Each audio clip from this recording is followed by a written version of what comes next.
Grand chef Vincent, bonjour. Salut Bruno. Prêt pour... Quoi? Oui. Oui, oui. Moi, je peux dire quoi? Ouais. Prêt pour cette retraite? Très près. Très près. Tout a été pensé. Tu sais, ça fait quand même... ça va faire 10 mois presque, là, 9 mois, mettons, que je l'ai annoncé.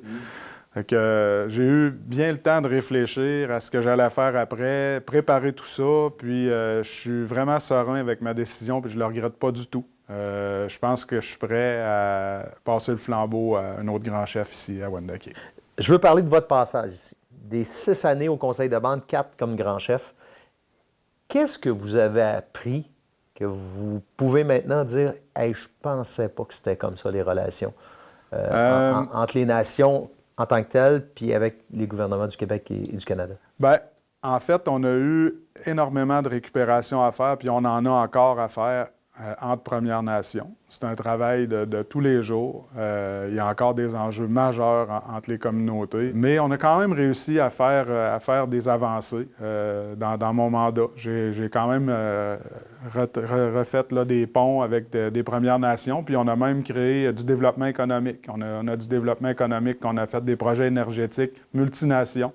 Puis on a réussi là, à certains points à vraiment là, créer des relations d'affaires avec des Premières Nations, chose qui aurait été probablement beaucoup plus difficile à faire il y a 4 ans. Ce qui est du côté des gouvernements, gouvernement fédéral quand même assez stable. On a quand même bonnes relations avec les ministres, ministre Duclos principalement ici à Québec, là, parce que c'est lui qui est le plus proche, puis on travaille des dossiers beaucoup, la défense nationale. Puis, ce qu'on a appris aussi, c'est que le gouvernement du Québec, on a un ministre là, qui est quand même beaucoup présent. Ça se passe bien avec M. Lafrenière? Bien, bien. Les relations sont bonnes entre moi et Yann, mais avec le gouvernement du Québec, c'est pas compliqué, il n'y a presque rien à faire. Okay. J'ai compris pendant ce mandat-là, au début, j'ai laissé quand même la porte ouverte, j'ai été très réceptif, puis pour apprendre que peu importe ce qu'on a travaillé, souvent, on arrive quand c'est des choses qui sont beaucoup terrain, des ententes de financement pour le CHSLD ou des choses comme ça. Ça va. Okay. Développement économique. Mais quand on parle des vraies choses, du territoire, de la reconnaissance, des consultations, d'ailleurs, on a quand même là, plusieurs causes qu'on a déposées en cours contre le gouvernement du Québec pour des vices de consultation. Nous, c'est avec Hydro-Québec, des projets qui ont été faits, puis aussi un parc qu'on veut créer dans Charlevoix. Le gouvernement du Québec se comporte comme un colonialiste. C'est pas compliqué. Il ne consulte pas les Premières Nations, on est mal consulté.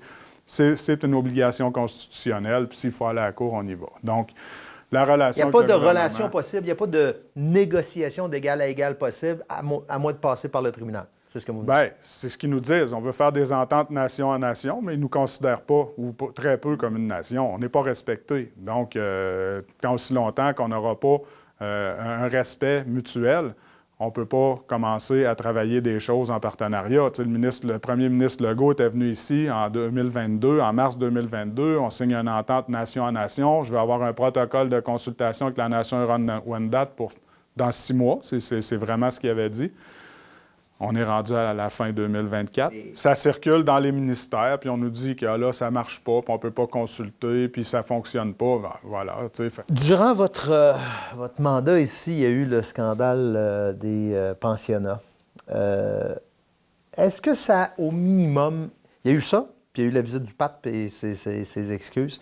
Est-ce que ça, au minimum, ça a permis d'éveiller les consciences que les citoyens, de façon générale, je ne vous parle même pas de gouvernement, mais les citoyens, de façon générale, reconnaissent maintenant les préjudices subis par vos peuples et reconnaissent également que cette terre, comme vous me disiez tantôt, elle était occupée avant que les colons européens arrivent. Est-ce que ça a au moins fait ça? Ça a donné un méchant coup de fouette.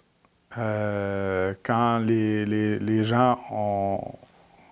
En fait, quand on a mis au jour les horreurs qui s'est passées puis les disparitions d'enfants, on l'a senti immédiatement dans la population. Ça a créé beaucoup d'intérêt des gens de savoir, d'avoir une connaissance puis d'un peu approfondir leur connaissance sur les Premières Nations, ça oui. Puis la visite du pape, pas sûr. Je peux pas vous dire, tu sais, il y a toujours pas... Oui, il y a eu une certaine reconnaissance, puis tu sais, mais on attend toujours d'avoir le partage des documents puis de tout ce qu'ils ont au Vatican pour pouvoir dire, bien là, ils commencent vraiment à tourner la page parce qu'ils ont énormément de matériel puis il n'est pas à partager encore.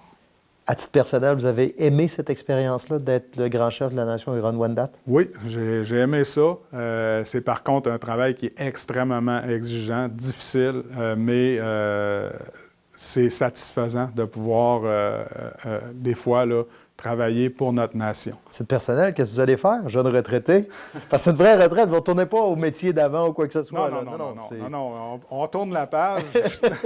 Ça, c'est clair. On tire la plug, comme on dit. Oui. Mais c'est ça, principalement, là, des travaux forestiers. J'ai 2 petites machines forestières, fait que je vais travailler un peu là-dessus, quelques petits contrats. Mais il n'y a plus d'emploi à temps plein là, que je pars le matin, puis c'est terminé. C'est une retraite. Ouais.